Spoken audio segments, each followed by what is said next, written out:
Welcome back to the podcast history of our world. Chapter 30, Cyrus the Great.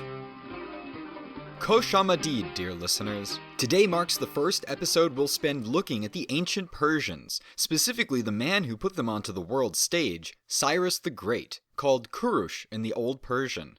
Compared to some of the other people we've covered like the Sumerians and Hittites, they're relative newcomers to the ancient world. But unlike those groups, the Persian people are still very much a part of our world, owing to the tremendous staying power and perseverance of their culture.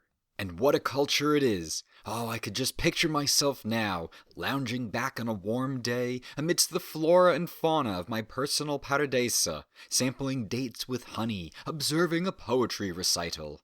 Ahem. The riches that flowed into the cities of the Iranian plateau owe it all to their location as the crossroads between East and West, and Cyrus's blueprints for a multi-ethnic empire built on tolerance as well as social and religious freedom. Which is not exactly how things are supposed to work during the Iron Age. It's smash, grab, take, not accommodate and cooperate. Is it any wonder that many nations simply volunteered to join the Persians in their new experimental empire? Oh, the world could have easily belonged to them if it wasn't for those meddling Greeks. See, here's the thing about that. Persian history is bound to Greek history. There's no way around it. The empire started by Cyrus only lasts about 300 years before it's eventually conquered by Alexander. And of course, in between were the Greco-Persian Wars, which are always a big deal to Western Civ historians. Of course, to understand that conflict, we need to learn about the Greeks. So in a first for the show, I will pause our journey with the Persians, probably 2 episodes or so from now, and then backtrack to get all caught up with the Greeks, which then we will meet back up for the wars. Fun! Now if I could be trite for a moment, I want to say that history is written by the victors. What's the point of repeating that cliched line? It's because, as you'll see, much of my sources come from Greek writers, who write, understandably, from a Greek perspective. Not to spoil anything for you, but the Greeks kinda win those wars, and as such, they tend to cast the Persians as opulent despots with weird rituals. Except Cyrus. Everybody admires him. There's so much of their influence on Persian history that we still don't even refer to Persian names in their own language. That's why it's Xerxes and not Kashaya Arsha, and Cyrus instead of Kurush. But there is good news in this, and that's since authors like Herodotus, Aeschylus, and Xenophon are all contemporaries of the events we'll cover, we get eyewitness accounts of history. There's still exaggeration and bias, but hey, cut them a little slack, alright? But you might also ask, hey, what about Persian historians? Surely they wrote their own histories. Well, there are some who appeared during the Islamic era, like Al-Tabari and Ferdowsi. Al-Tabari in particular wrote a massive set of history books that I'd love to own. But at $2,000, it's a bit out of the price range right now. But one of the biggest reasons why we have so little written by native authors is that it was all destroyed following the Mongol and Timurid invasions of Iran. Libraries filled with countless books and scrolls of ancient knowledge were permanently lost to humanity during that awful, savage time. Maybe there was a historian who recorded a fair and accurate look at the empire. We'll never know. But by using artifacts, letters, inscriptions, Babylonian sources, and Greek accounts, we can piece together a pretty good representation of Persian history, and hopefully find the truth about it somewhere in between. So with that in mind, let's begin our journey to the ancient land of the Parsa. Who were these ancient peoples, and where did they come from? If you listen to the Greeks, you would know that the mighty demigod Perseus, slayer of Medusa, had a son named Persis, who fathered the Persian nation. Alright, or you could listen to their own accounts that they descended from the early Indo-European people called the Arya, or Aryans, and you'd be correct. From this group, you start to see the branching of various Iranic groups, like the Scythians, Cimmerians, Bactrians, and of most importance, the Medes and Persians, who arrive onto the Iranian plateau around 1000 BC. The Medes settle in the northwest, sort of around the Caspian Sea area, and the Persians take the south. Hey, fun fact, the plateau and the modern country of Iran get their name also from the Aryans. But regarding why Iran isn't called Persia anymore, Well, it's because the country hasn't natively been called Persia since the Sasanian Empire of the 5th century AD called the country Iran, again referring to its Indo-European roots. But I digress. The Medes and the Persians arrive, and just like the Hebrews and other groups, we're looking at many tribes that make up a single ethnic group. For the Medes, you have tribes like the Busei, Parataseni, and Magi, who are the religious leaders of the Zoroastrian faith. More on that next episode. For the Persians, you have tribes like the Marafii, Masbii, and the Pasargadae, the tribe that Cyrus and his family come from. The first recorded king of the Medes is named Deioces, who established the Median capital at Ecbatana. His son Phraortes, also called Phravartish, reigned from about 665 to 635, and had two great accomplishments: bringing the Persians under King Achaemenid to subjugation, and losing his life in battle with the Assyrians. After a brief period of rule by a Scythian warlord, the next Median king is Cyaxares, also called Huvakshta. He was the king who, in the last episode, joined up with the Babylonian king Nabopolassar to conquer Assyria. But while the Babylonians turned south to pick fights with Judah and Egypt, the Medes kept going west until they ran into the Lydians, another Indo-European group from western Anatolia, although how they got there is still up for debate. Around the year 590, Cyaxares confronts the Lydians at the Halys River, now called by its Turkish name the Kazerlamak. For 5 years, neither side can seem to get anywhere, until the Babylonians send in a negotiator, the young prince Nabonidus. He proves to be successful in ending the conflict, and the river acts as the boundary line between the two great empires. To seal the deal, the Lydian king's daughter is to marry Cyaxares' son, Arshtaviga, or Astyages, in a bit of marriage diplomacy. Cyaxares dies shortly after this arrangement takes place, which puts Astyages on the throne in 585 BC. And so the Medes enjoyed a moment of tranquility in an otherwise long history of war and struggle. Back home at his capital at Ecbatana, Astyages could relax on his throne, the first Median king to rule without Assyrian dominance. The Median-Lydian alliance was strong, now that he was family. And the Median-Babylonian alliance was strong, since King Nebuchadnezzar was also married to the Median princess Amytis. 3 great empires bound together through lots of weddings. Life couldn't be better. But then the dreams appeared. In it he saw his daughter Mandane, and from within her a great flood sprung forth, which overwhelmed his kingdom and demolished the palace. He woke up in a cold sweat and summoned his counselors to interpret the vision. They agreed this was a clear sign that a child born to her would one day envelop the realm like a raging deluge. Astyages had to prevent this from happening, but it's not like he could simply kill his daughter. Only uncouth Greek kings seal up their daughters in towers, or lock them in wooden chests and toss them out to sea. His plan was to send his daughter away to marry the vassal lord of Persia, Cambyses, a man widely seen as unambitious and docile. Out of sight, out of mind. He arranged the marriage and shipped her off to the Persian capital of Anshan, where sure enough, she became pregnant. Yet almost a year to the date he had sent her off, Astyages had a second dream. And this time, a vine extended from within her, growing rapidly and spreading throughout the land, but bearing great fruit wherever it reached. This meaning was confusing, and again he sent for his advisors, who warned him, Mandane's child will grow up to be king and take the fruits of your kingdom for himself. At this, Astyages knew that the only decision left was to eliminate the child. He brings Mandane back to Media, where she gives birth to a healthy baby boy named Cyrus. While she rested, he summoned one of his top generals, a man named Harpagus, and instructs him to kill the baby in whatever fashion he sees fit. Harpagus agrees, not wanting to anger the king, but inside he is struggling with his conscience. He knows he could never kill a baby. To resolve that dilemma, he shirks responsibility over to a local shepherd, threatening him to get rid of the baby. Well, the shepherd brings home the infant and asks his wife for advice.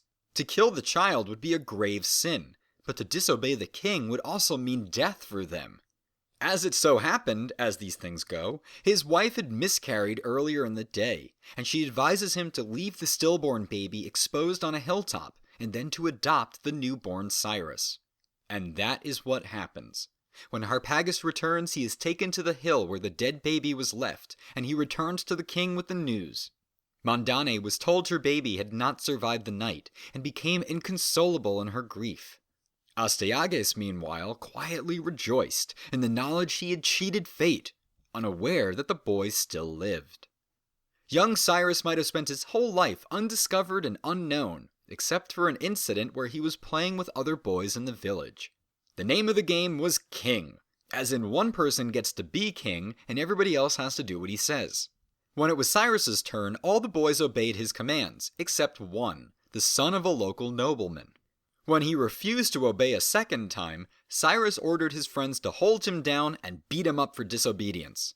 Well, that didn't go over so well when the boy got home, and he told his dad, who complained to Astyages of this injustice. The Median king, curious to know why this had happened, brought Cyrus before his court and questioned him.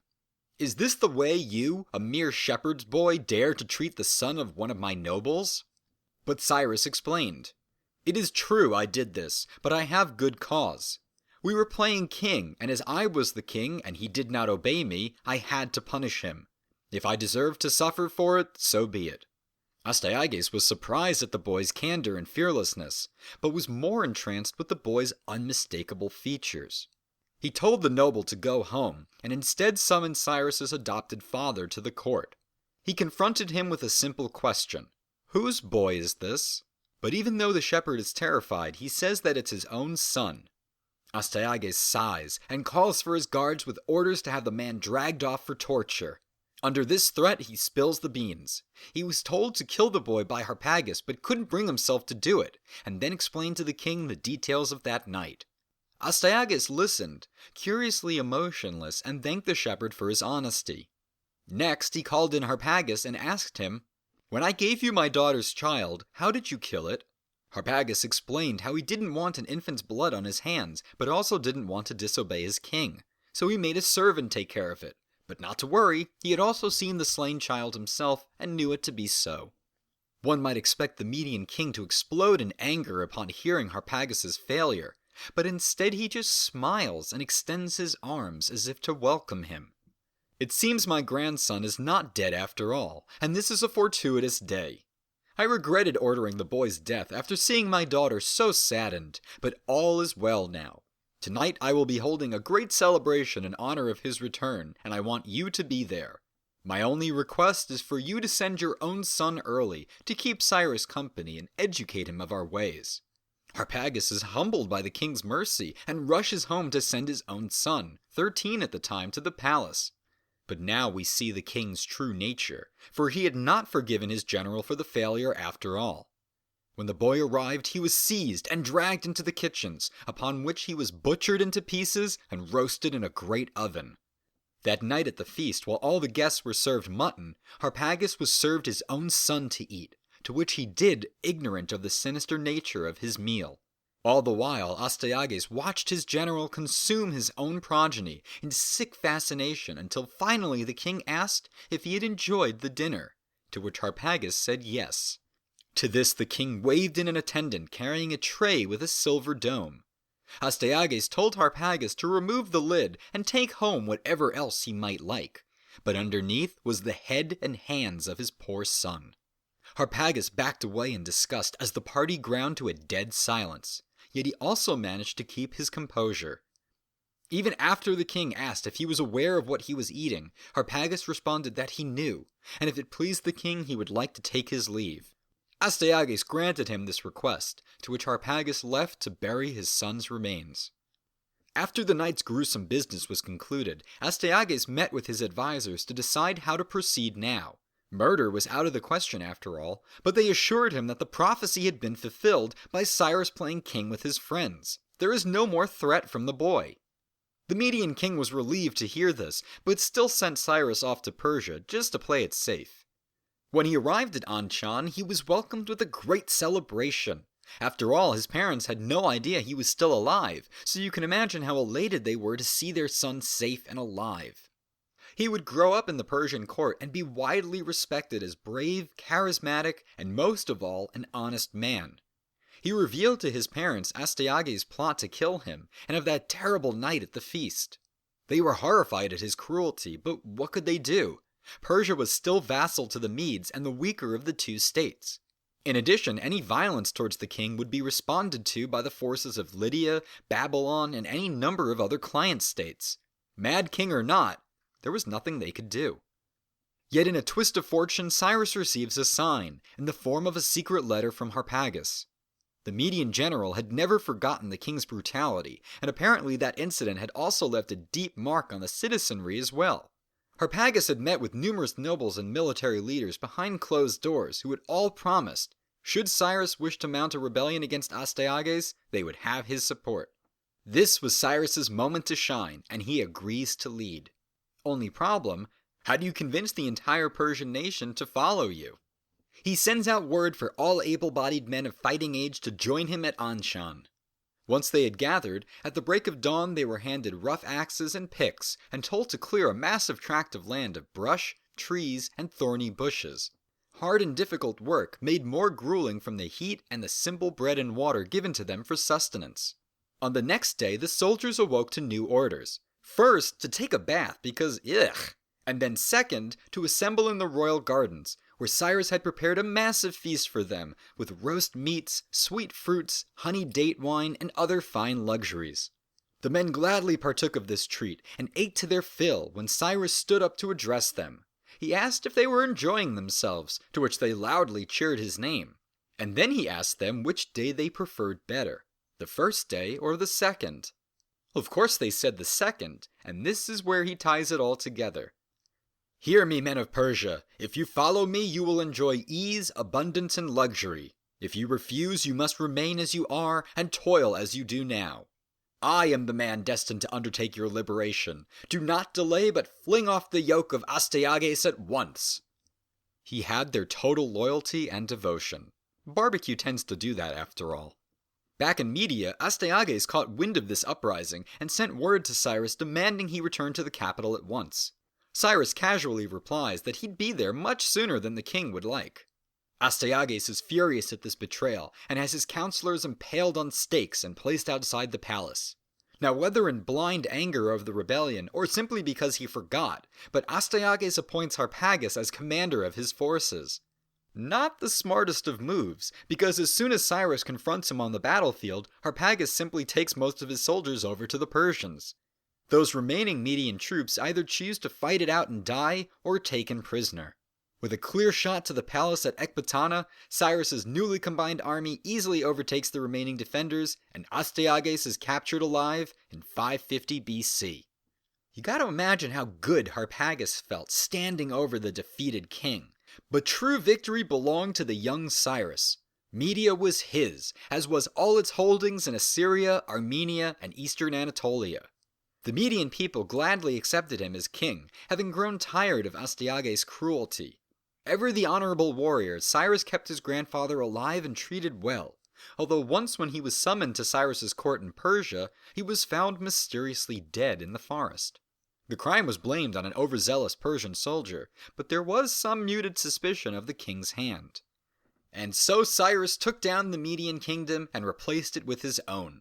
But such a brazen act would not go unnoticed. The Babylonian rulers cancelled their alliance, seeing as how it was now null, and over in western Anatolia, in the Lydian capital of Sardis, King Croesus had just received word that his brother-in-law Astyages was dead.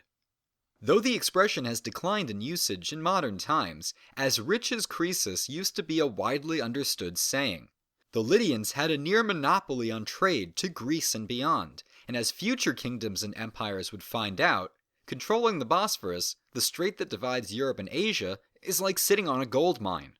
Croesus and the Lydians were so ridiculously wealthy that his dynastic family had to invent a better system of managing all their loot, and that was currency.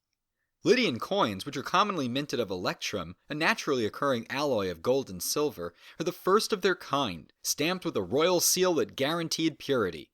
Coinage is vastly superior to unmarked chunks of precious metals for numerous reasons, one being that you should immediately know the value of what you're holding, and two is that coins can be used to express messages, a theme we'll discuss later on in the show.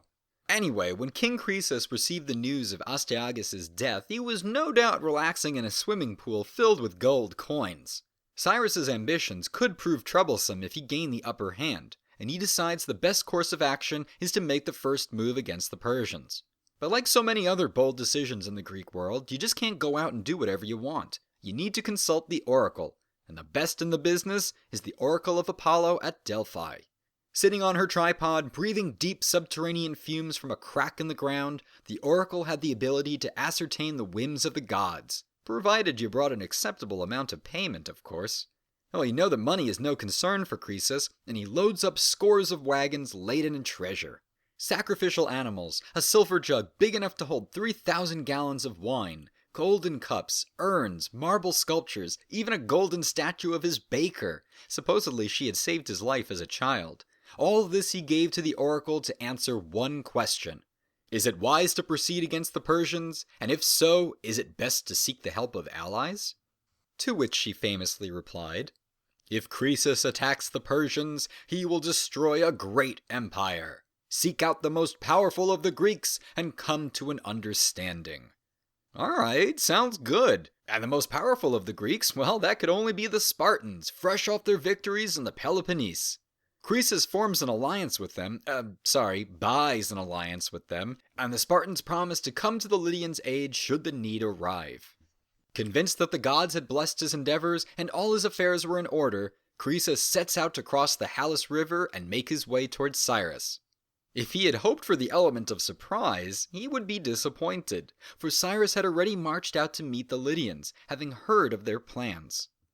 Persian military tactics traditionally employed archers and slingers to first soften up the opponent before sending in infantry and cavalry, as opposed to the Lydians who fielded a large cavalry alongside tough spearmen. The two mighty armies met to an inconclusive battle, not the total victory Croesus had assumed he would win. As winter was fast approaching, he turned his army back towards Sardis for the traditional resting months, even going so far as to dismiss his mercenaries. During this downtime, Croesus could request aid from Sparta, as well as Babylon and even Egypt. Should this happen, though, the Persians would be totally overwhelmed. Cyrus can't allow that, and pushes his men on through the tough Anatolian winter, towards Sardis, and a totally shocked Croesus. The Lydian king responds by unleashing the full force of his cavalry, supremely skilled horsemen all of them, and outnumbering the Persians 2-1. With such numbers, this should have been an easy fight, but Cyrus, ever thinking, had a plan. It was common knowledge in Persia that horses are terrified of camels, either from the smell or by sight, but the only camels in his possession were simple pack animals at the back of his baggage train. Cyrus orders them ready for battle and placed in the vanguard of his army, followed by infantry and the remainder of his horse cavalry in the back wings. Croesus was unaware of this little bit of information and sends his horsemen in full charge. But when Cyrus counters with his camel riders, the Lydian cavalry breaks in panic, horses struggling to avoid these exotic beasts.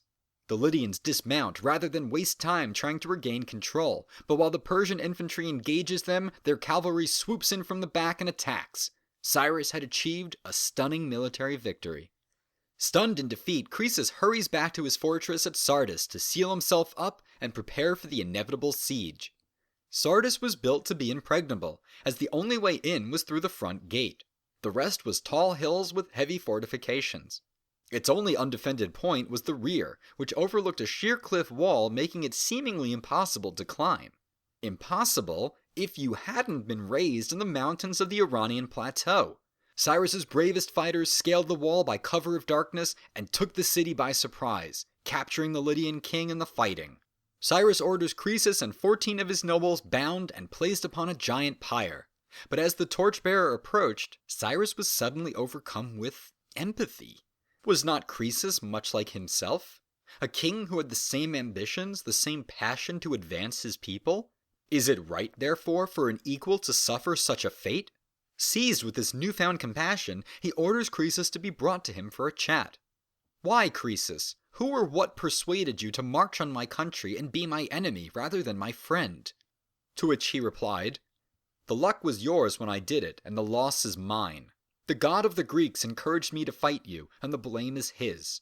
No one is fool enough to choose war over peace. In peace sons bury fathers, but in war fathers bury sons." At this, Cyrus knew him to not be a threat anymore and had him released. For the remainder of his life, Croesus was Cyrus's personal and very well looked after closest advisor, dispensing wisdom and counsel for the king. Or that's how one version of events goes. The other is that Cyrus definitely kept him on the pyre and watched him burn, the only moral twinge being how much of Sardis to loot. I mean, really, who in their right mind would let a dangerous guy like him just go free? Not only is it just asking for trouble, but it's strongly out of character for any warrior king of this age. Yet both Herodotus and Xenophon tell this story, and they tend to have a pretty anti-Persian bias with later kings. Who knows? The story might very well be true. As a conqueror, Cyrus could be merciful, fair, and very generous to those who capitulated rather than fought it out. But one thing he had no tolerance for was being jerked around. Earlier in his reign, Croesus had conquered the numerous Greek city-states of Ionia, located on the western coast of Anatolia, and brought them into his empire. These cities enjoyed sharing in the prosperity of the Lydians, even if they resented being ruled by a non-Greek. Seeing an opportunity here, Cyrus offered the cities a chance to rebel and join him before he went after Croesus. Most said no, wagering the Lydians would come out victorious. Now, since that wasn't the case, they needed to do some pretty heavy groveling. Instead, the Greek delegation sent to Cyrus makes demands. They demanded to be treated with the same rights as with the Lydians, and given the same freedoms, tax rates, and overall autonomy. Cyrus relates his answer in the form of a story, of how a hungry flute player went down to the sea and played his flute in the hopes some fish might jump out of the water and come ashore. When that didn't work, he threw a fisherman's net into the water and pulled in the fish. Watching them thrash about and gasping for air, the musician comments, "It is too late to dance now. Earlier you might have danced to my music, but you would not." Translation: Cyrus will give you one chance to peacefully join his empire, but that's all you get before you should expect his wrath. He leaves Harpagus in command of the cleanup. Some city-states accepted their fate, while others chose alternate routes. One city in particular asked Harpagus for one night to consider his demands. As the Persians slept in their camps, the men of the city loaded up their boats with as much loot as they could and set sail for Greece. But before that, they set fire to the treasury and had all the women immolated too, reasoning it's better to burn alive than to suffer the Persians. Of course, this story doesn't mention what the women thought of this arrangement, probably wondering why they couldn't just make room on the boats, or, not be terrible human beings, but that's the ancient world for you. So with one more kingdom down, it was time to go after bigger fish to fry. Cyrus takes the rest of his army and turns around to head east and then south to go after the Babylonians. If you recall from last episode, Babylon was currently ruled by the apostate Nabonidus, the same man who negotiated peace between the Medes and Lydians. He was also the same king who had rejected the supreme deity of Babylon, Marduk, in favor of the moon god Sin. The native Babylonians had accepted the Chaldean rulers of their city, going back to Nabopolassar and of course Nebuchadnezzar, and rejoiced in their victories. But those rulers understood the religion and traditions of Babylon. Nabonidus was going too far, outright declining to participate in key religious ceremonies. And to make things even worse, because he was spending so much time outside the city trying to conquer the northern Arabian tribes, he had left his son Belshazzar in command, who was widely seen as arrogant and cruel, with a special affinity for abusing the displaced inhabitants of Judah. This was the situation in Babylon as the Persians closed in, and Cyrus knew it.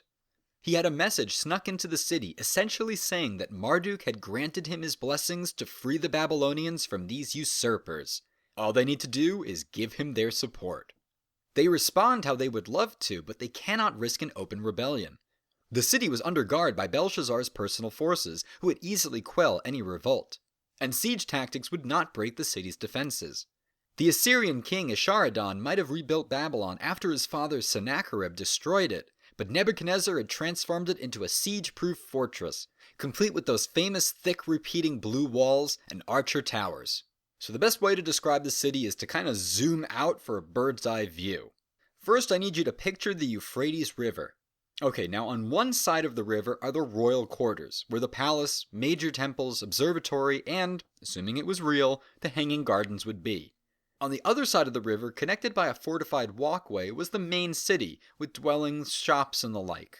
The river bisected the city, but you can't just take a boat through it because a giant brass gate hanging from the walkway prevented any unwanted visitors.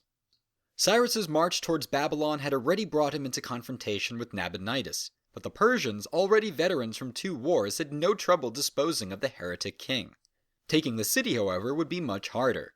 Once again, we see the ingenuity of the great king, as again, under cover of darkness, he orders his men to dig a channel to redirect the flow of the Euphrates into a large ditch. The river level is lowered just enough that the Persians could slip in under the gate and sneak into the royal palace, where, according to legend, they burst into Belshazzar's feast and took down the corrupt king in the middle of dinner. From there, the native Babylonians opened the front gates, and Cyrus took the city without any additional fighting. We know what happens next because he had it recorded. The famous Cyrus cylinder describes how he treated his newly conquered peoples, which he did with a surprising amount of compassion and freedom. In it, he states, "I am Cyrus, king of the world, great king, mighty king, king of Babylon, king of Sumer and Akkad, king of the 4 quarters of the world." I'm not going to read the whole thing to you, but this one line in particular has always gotten the attention of historians.